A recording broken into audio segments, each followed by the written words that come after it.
In this tutorial, I will show you how to remove a watermark from a PDF file.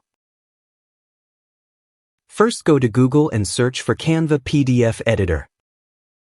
And click the first search result.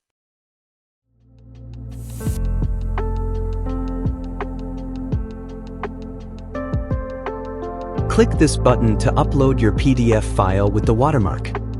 Once uploaded, Canva will convert the PDF into editable pages. Navigate to the pages containing the watermark and click on the watermark.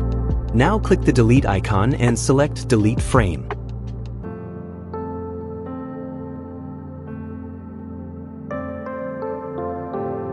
Once you've removed all unwanted watermarks, click Share and select Download. Choose either PDF Standard or PDF Print as the file type, then download the file. That's how you can remove a watermark from a PDF.